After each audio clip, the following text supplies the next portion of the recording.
Assalamualaikum warahmatullahi wabarakatuh. Selamat siang, salam sejahtera buat kita semua. Perkenalkan, nama saya Sabra Wijaya, dosen tetap Fakultas Ekonomi dan Bisnis Universitas Bina Bangsa. Pengampu mata kuliah Manajemen Sumber Daya Manusia. Mata kuliah Manajemen Sumber Daya Manusia, bobot SKS-nya 3 SKS, dilaksanakan pada semester genap.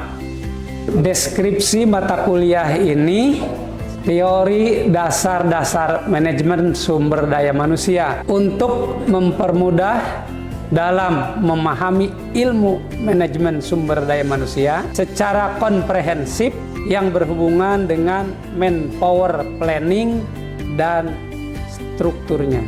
Capaian pembelajaran mata kuliah ini: 1. Mampu memahami dan menjelaskan elemen-elemen organisasi, elemen lingkungan, dan elemen keperilakuan. 2. Mampu memahami dan menjelaskan produktivitas versus spesialisasi. 3. Mampu memahami dan menjelaskan kepuasan kerja versus spesifikasi, proses belajar versus spesifikasi, perputaran karyawan versus spesialisasi. Yang 4, mampu memahami dan menjelaskan proses belajar versus spesialisasi. Yang 5, mampu memahami dan menjelaskan perputaran karyawan versus spesialisasi. Materi pembelajaran yang akan dilaksanakan: yang pertama, pembukaan yang meliputi ruang lingkup manajemen sumber daya manusia. Yang kedua, arti pentingnya perencanaan sumber daya manusia. Materi ketiga, desain pekerjaan dan analisis pekerjaan. Materi keempat, penarikan sumber daya manusia. Dan materi kelima, seleksi tenaga kerja dan penempatannya. Materi keenam adalah materi tentang pengembangan sumber daya manusia. Materi ketujuh, materi perencanaan dan pengembangan karir. Materi kedelapan, promosi dan mutasi sumber daya manusia. Materi ke-8 adalah penilaian kinerja dan prestasi kerja karyawan. Materi ke-9 adalah program pemberian kompensasi. Materi ke-10 adalah ilmu jiwa kepegawaian dan ilmu perilaku organisasi. Materi ke-11 adalah sumber daya manusia dan motivasi kerjanya. Materi ke-12 adalah materi kepemimpinan manajerial dalam perusahaan. Materi ke-13 adalah materi keselamatan kerja dan kesehatan kerja. Adapun tujuan pembelajaran mata kuliah manajemen sumber daya manusia terdiri dari standar kompetensi dan kompetensi dasar. Standar kompetensi: mahasiswa memahami teori dan konsep manajemen sumber daya manusia yang berkaitan dengan manajerial dan operasional dalam manajemen sumber daya manusia dan mampu mengaplikasikan konsep-konsep dalam kasus-kasus terkait. Adapun kompetensi dasar adalah mengetahui dan memahami ruang lingkup manajemen sumber daya manusia.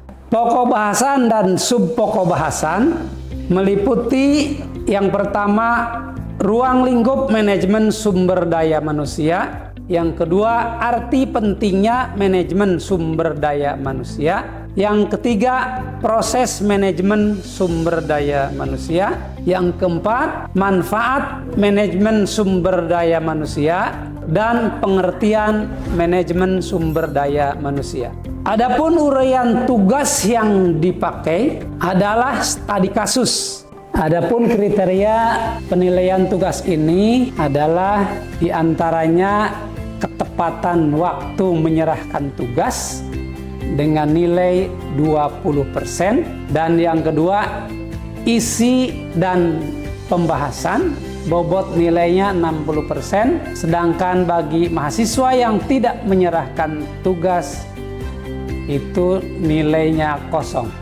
Adapun metode pembelajaran dan media pembelajaran yang dipakai adalah yang pertama metode tatap muka, yang kedua diskusi kelompok, dan yang ketiga online bila diperlukan. Adapun media yang digunakan, yang pertama adalah laptop, yang kedua whiteboard, yang ketiga spidol, dan yang keempat adalah daring ketika pembelajaran lewat online. Sedangkan waktu pembelajaran yang dipakai adalah sebanyak 150 menit untuk tatap muka dan 150 menit persiapan dan pekerjaan di luar kelas. Saya sebagai dosen pengampu mempersiapkan bahan ajar untuk membantu memudahkan mahasiswa dalam memahami mata kuliah manajemen sumber daya manusia. Yang pertama adalah saya menyiapkan slide presentasi, dan yang kedua buku ajar, dan yang ketiga menyiapkan modul sesuai dengan RPS yang dibuat. Adapun sistem penilaian yang saya lakukan adalah sesuai dengan standar yang diberikan dari kampus atau dari fakultas. Yang pertama adalah absensi dengan bobot nilai 10% dari 100% kehadiran mahasiswa. Dan yang kedua adalah tugas atau proyek dengan bobot nilai sebesar 25%. Dan itu pun ketika penyerahan tugasnya tepat waktu. Kemudian yang ketiga, penilaian melalui UTS dengan bobot nilai 25%. Dan yang terakhir UAS dengan bobot nilai 40%. Yang terakhir adalah evaluasi sistem penilaian. Meliputi yang pertama adalah sistem Smart Campus Universitas Bina Bangsa dan melalui WhatsApp grup kelas mahasiswa. Dan yang kedua, ketika mahasiswa mengalami nilai yang kurang, maka saya selaku dosen memberikan kesempatan kepada mahasiswa untuk memperbaiki nilai dengan remedial test sesuai dengan waktu yang telah ditentukan oleh bagian akademik Universitas Bina Bangsa. Berikut ini video tatap muka di ruang kelas mata kuliah Manajemen Sumber Daya Manusia. Selamat menyaksikan. Memulai belajar pada sore hari ini dengan sama-sama membaca basmalah yang non-muslim menyesuaikan, yang muslim pakai basmalah. Bismillahirrahmanirrahim. Rabbi shrah li sadri wa yassir li amri wahlul 'uqdatam min lisani yafqahu qawli. Rabbi zidna ilman nafi'an warzuqna fahman amin ya rabbal alamin. Anak-anak, adik-adik yang berbahagia, sore hari ini kita belajar materi terakhir, yaitu materi tentang keselamatan dan kesehatan kerja atau disebut dengan K3.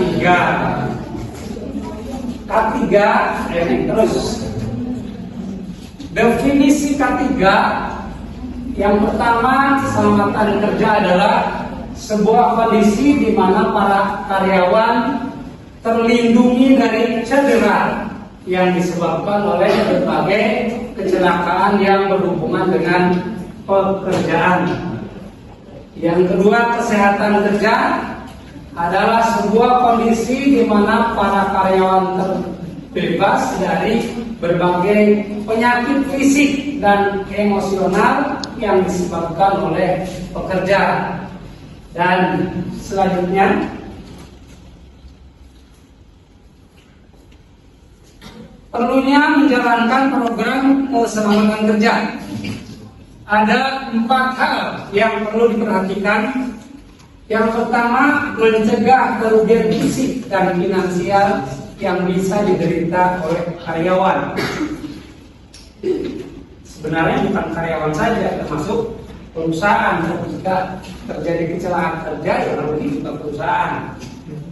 Yang kedua, mencegah terjadinya gangguan terhadap produktivitas perusahaan. Mencegah terjadinya gangguan terhadap produktivitas perusahaan. Dan yang ketiga, menghemat biaya premi asuransi. Jadi asuransi tidak ada yang klaim ketika tidak ada kecelakaan kerja. Dan yang keempat, menghindari tuntutan hukum. Ketika ada pekerja yang lalai, kemudian terjadi kecelakaan dan menyebabkan terjadinya kerugian terhadap perusahaan, maka akan dicari motif kecelakaan itu. Pertama yang akan dicari adalah penyebab. Kalaulah yang menyebabkan kecelakaan ini adalah individu karyawan, kemudian individu karyawan tidak pernah dilakukan pelatihan kerja, maka manajer, karyawan, dan direktur perusahaan yang ada akan diperiksa oleh aparat hukum. Kemudian yang terkait dengan mencegah kerugian fisik dan finansial yang bisa diderita karyawan, finansial dan fisik. Apa finansialnya karyawan? Ya, gaji dipotong karena kecelakaan, bukan karena nanti habis pakai berobat, bukan. Karena ada asuransi sekarang ini. Ya, apa kira-kira? Mencegah kerugian fisik dan finansial yang bisa diderita karyawan, bukan perusahaan, karyawan yang menderita ini. Finansial, kerugian uang, fisik, kerugian materi, kerugian fisik adalah badan, spiritual, dan anggota tubuh barangkali. Kalau di pekerja teknik, umpamanya model KS lah, itu banyak yang ada yang tangannya hilang, kemudian ada yang badannya terbakar karena suhu pembakaran besi itu sangat tinggi, maka berarti kerugian finansialnya, ya uangnya juga perusahaan akan keluar untuk membiayai. Kemudian mencegah terjadinya gangguan terhadap produktivitas perusahaan. Mencegah terjadinya gangguan terhadap produktivitas perusahaan. Ada kecelakaan terkait nggak perusahaan? Secara keseluruhan nggak? Tidak. Ya. Jadi gangguan terhadap produktivitas perusahaan pada unit tertentu di mana karyawan terjadi kecelakaan. Tetapi secara material perusahaan mengalami kerugian. Yang ketiga, menghemat biaya premi asuransi. Otomatis ketika tidak ada perusahaan, tidak ada yang celaka, berarti asuransi tidak kena klaim, ya, tidak kena klaim perusahaan atau perusahaan asuransi. Yang keempat, menghindari tuntutan hukum dan cedera dan penyakit yang terkait dengan pekerjaan. Apa penyakit itu? Siapa tahu penyakit? Penyakit. Apa yang penyakit? Siapa yang tahu?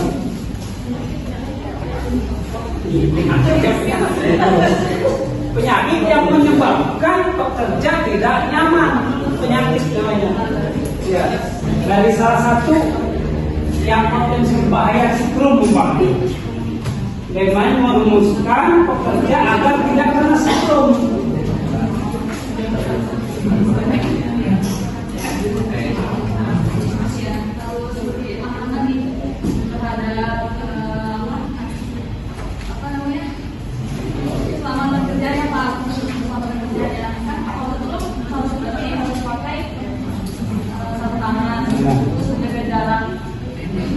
Alat peralatan yang tidak mudah dialiri oleh listrik, berarti pakai sendal, jepit, gitu kan? Kalau gitu.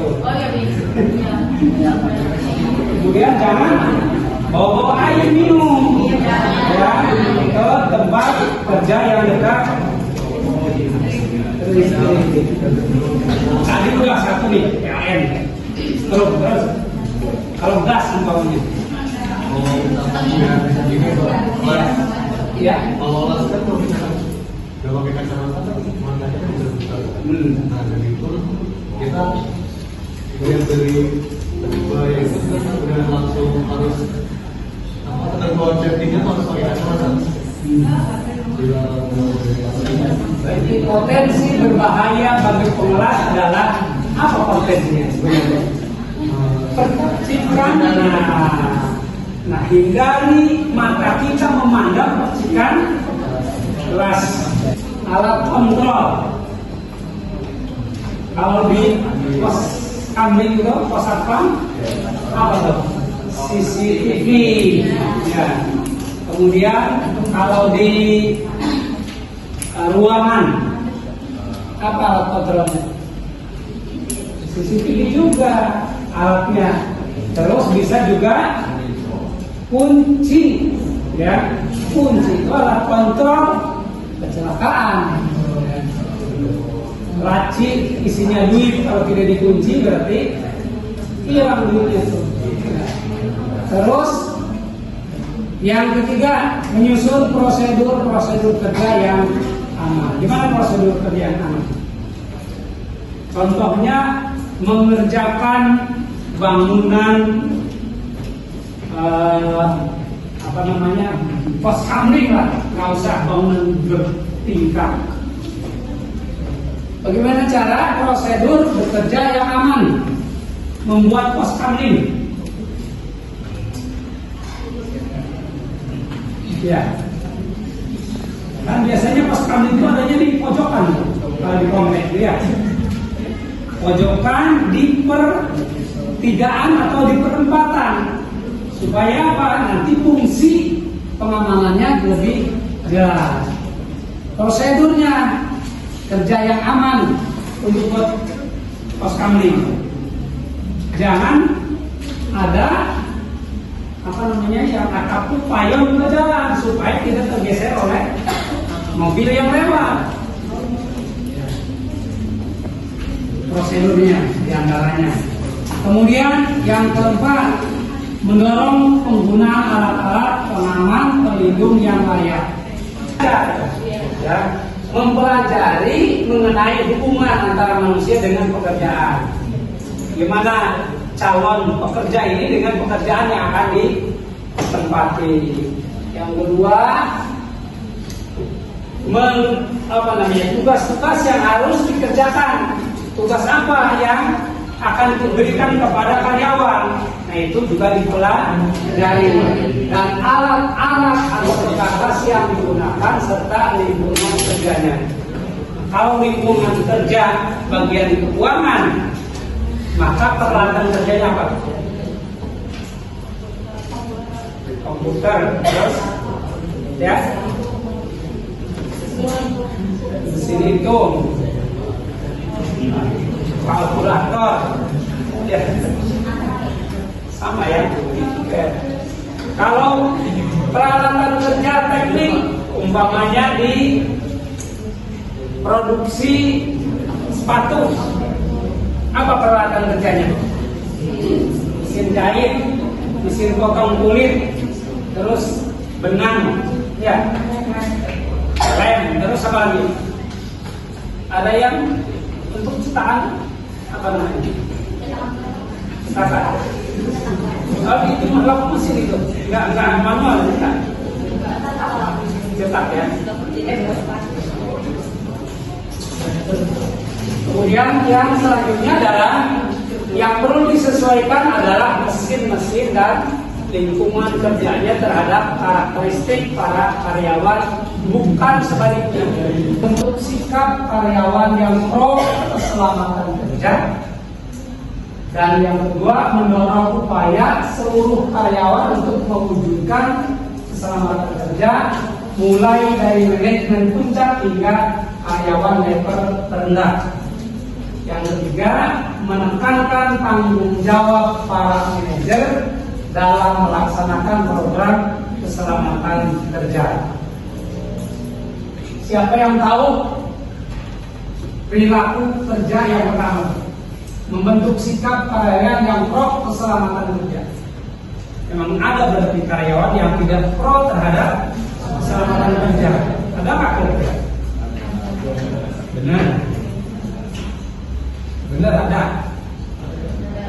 Ada ya. Contohnya karyawan tidak pro terhadap keselamatan kerja. Contohnya apa? Ceroboh. Ya. Karyawan ceroboh, sudah tahu bekerja di tempat yang mudah terbakar umpamanya, merokok, istirahat tuh ngerokok di tempat itu, dia tidak pindah ke tempat lain, maka itu termasuk orang yang tidak pro terhadap keselamatan kerja. Yang kedua, mendorong upaya seluruh karyawan untuk mewujudkan keselamatan kerja, mulai dari manajemen puncak hingga karyawan level terendah.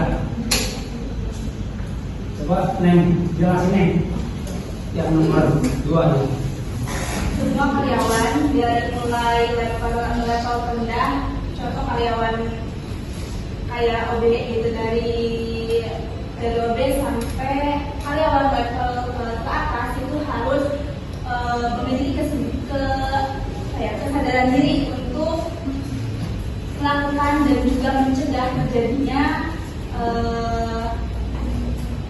kerugian pada dirinya sendiri karena dia tidak bisa mewujudkan keselamatan kerja tersebut. Jadi semua karyawan dituntut untuk melakukan dan juga melindungi diri sendiri agar tidak terjadi hal-hal yang tidak diinginkan. Yang ketiga, program keselamatan kerja difokuskan pada 2 aspek. Pertama adalah pekerja, ada 3 dari yang disebut 1 ke 2 sudah. Yang ketiga, menekankan tanggung jawab para manajer dalam melaksanakan program keselamatan kerja. Menekankan tanggung jawab para manajer dalam melaksanakan program keselamatan kerja. Program keselamatan kerja difokuskan pada 2 aspek. Yang aspek kedua adalah kondisi kerja. Kondisi kerja yang pertama, mengembangkan dan memelihara lingkungan kerja fisik yang aman, misalnya dengan penyediaan alat-alat pengamanan. Demikian, kalau tidak ada yang bertanya, masih ke Bapak akan jelaskan kalian selanjutnya ya. Terima kasih atas perhatiannya. Semoga bermanfaat. Assalamualaikum warahmatullahi wabarakatuh.